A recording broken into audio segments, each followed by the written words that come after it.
room was almost a vacuum where the presence of the world was just vacuumed out, and what was left was the presence of God. And it was you could feel it. I can feel it now. It's just the sense was there, the presence was there. But it wasn't just in Hughes Auditorium, it was outside as well. We were just sort of walking around the campus, and just this beautiful sense of peace, this sense of even amongst, you could sense it in the people as they walked around, this sense of the presence of God, the peace of God resting in that place. That was really beautiful. When I stepped into the Hughes Auditorium, there was a weight to God's presence. C.S. Lewis talks about the weight of God's glory, and there was a weightiness. And here's the thing, you can't get that through pixels. I mean, you can learn about it on social media. You can get a little bit excited with your friends, but you have to be in a place to encounter God's incarnational presence by His Spirit in that place. And that was what I experienced. We had moments where we would just sit, and there would be nothing happening. There was no hype. There was nothing trying to ramp it up. But there was still the beautiful presence of God. And I think in that sense, it was God's kindness to transcend preference. It wasn't about the kind of music that you like, or, whether someone preached the right kind of sermon, or stylistically what you respond to. The worship songs were simple and repetitive. And initially I'm thinking, well, that's enough. We've sung that one 3 times. Can we have another one, please? And gradually it's like a meditative process of realizing, no, I don't need another song, because this isn't about singing songs. It's about meeting with Jesus. And so the focus shifts from religious programming and human personalities to the presence of Jesus Christ by His Spirit. When you begin to acclimatize and you realize what's actually happening in the room, the only spectacular thing in the room was the presence of Jesus. So to walk into a room where everyone's talking about what the Spirit's doing, and for the focal point, the center point of everyone's conversation being the presence of Jesus, that was the thing that was extraordinary. The presence of God was so thick yet gentle. It was as if He had kissed the room with His very presence, and it was so intimate. You dare not breathe. It was so sacred. The more that we experienced that, the more we lost sense of time, the more we lost sense of whatever was going on around us.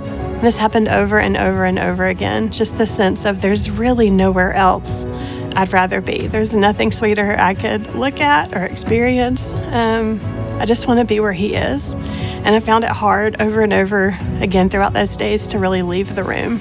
God wants His church back. And I wonder if we're hearing something similar of God saying, I want my church back. And I'm less fascinated with smoke machines and production and green rooms. I want it to be marked out by presence.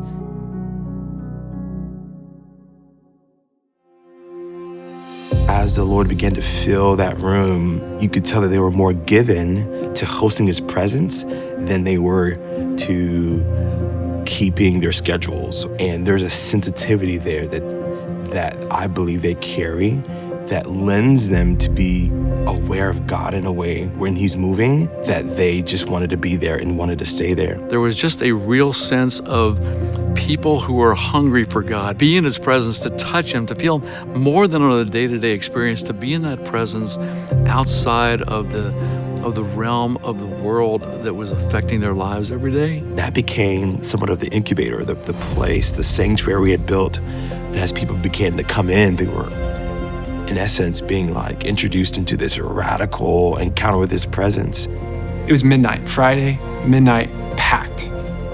It's Asbury students.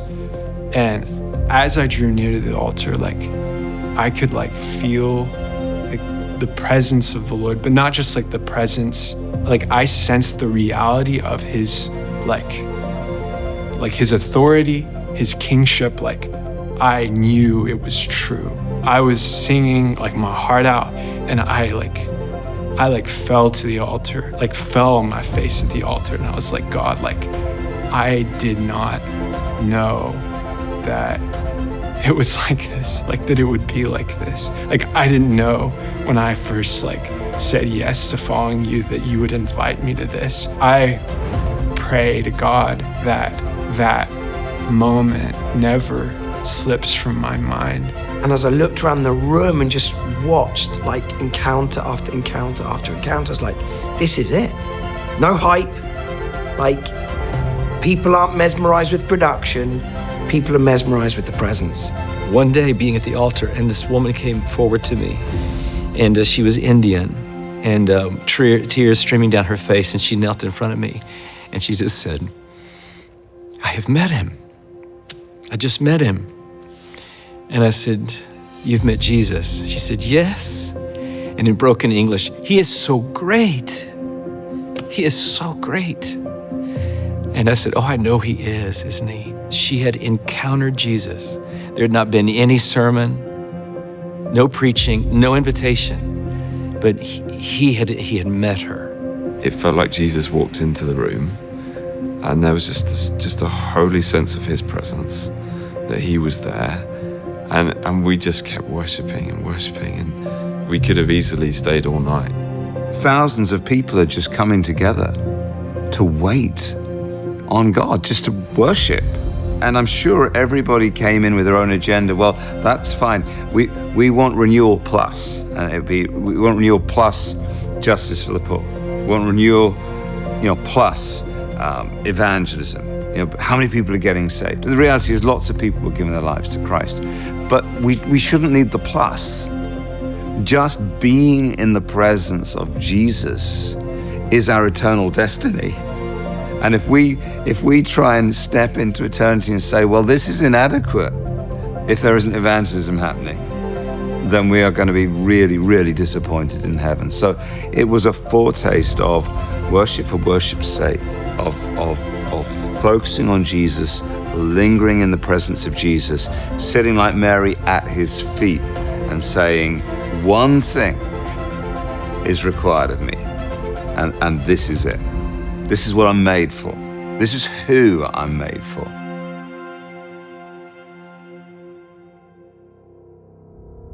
Some revival movements can feel like you walk in and just, there's like a lightning bolt coming down or something.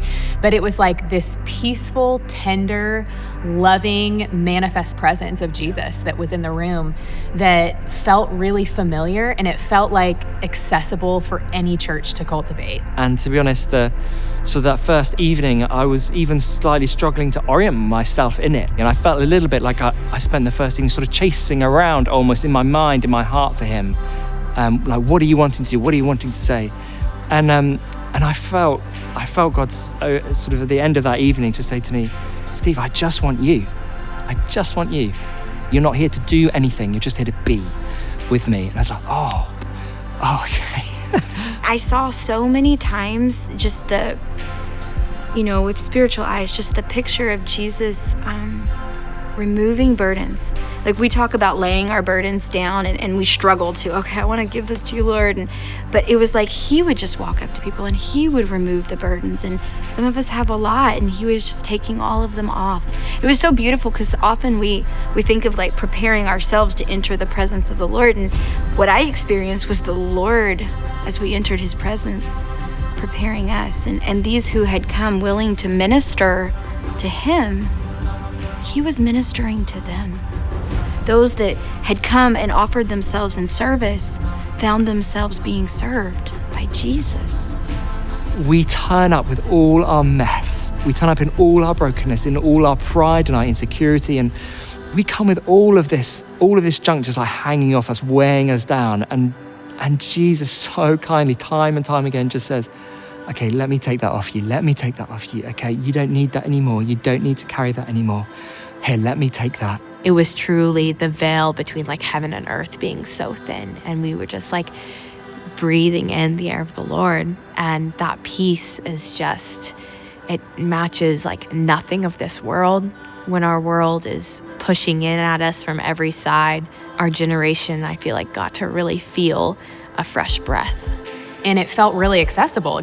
It felt like to me, Gen Z who is, more anxious, more depressed, more lonely, more emotionally turmoiled than any generation prior, that the manifestation of the Spirit would be peace, you know, and would be love and tenderness and sort of this holy wooing back to himself.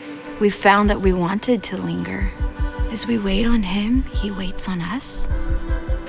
And just having that space and entering into it, whether it could be that room, it could be anywhere, but just the space in our hearts for a moment to turn our attention to his ever-presence and to do so in a way that we would let him wash our feet again. I think the encouragement is that when we create the space and we dare to wait and we go with times of silence and just allowing things to settle, that God moves. He meets people. How many times have I been in settings where the glory of God really shows up and I've misidentified it? And I thought, well, the formal time's over, so I'm gonna go to coffee. Or it'd be easier just to end the gathering than it would be to lean into this subtle manifestation of the presence of the Spirit, really enter into prayer with this other person or prayer as a church or prayer in a small group, but I'm just off to the next thing. We don't need to have endless meetings, but we do need to have regular meetings where we're making space for God to move. And maybe each time we gather, we just go a little bit deeper, we just push in a little bit further, and we see what God has for us. And we keep choosing to go there. Jesus has promised, I'll never leave you, I'll never forsake you. He is, by definition, omnipresent. It's us that's absent. We're absent from ourselves. We don't really know who we are. We're absent from the place in which we are. We spend our lives shaped by where we have just been and where we're going next. We are very bad at being in a place like Hughes Auditorium for an extended period of time and saying there's nowhere else I need to be right now. The presence of God is not in the air, like it's some sort of noumenal, wispy substance. The presence of God is in the people. When faith is present in people and it becomes connected together, you have the house of God. God's presence dwells in the bondedness of faith and love among people. What I've been seeing at Asbury and here on the ground now, this feels different. It feels like the church rediscovering the presence of Jesus or reprioritizing the presence of Jesus, intimacy with Jesus. It's like this gentle rain where people, again, they're just talking about the presence of Jesus. They're not talking, the music was awesome. Oh, what an incredible talk. No, they're talking about the presence of Jesus. That feels new, it feels beautiful. If God's gonna move in power across the country today, it's gonna be about the Spirit poured out on a people. Like all of us and all of our churches waking up to an awareness of Jesus' love and glory and power in each of our lives. His presence for each of us. Not about a person, not about a location, but about the church waking up to a new awareness of Jesus' love and presence.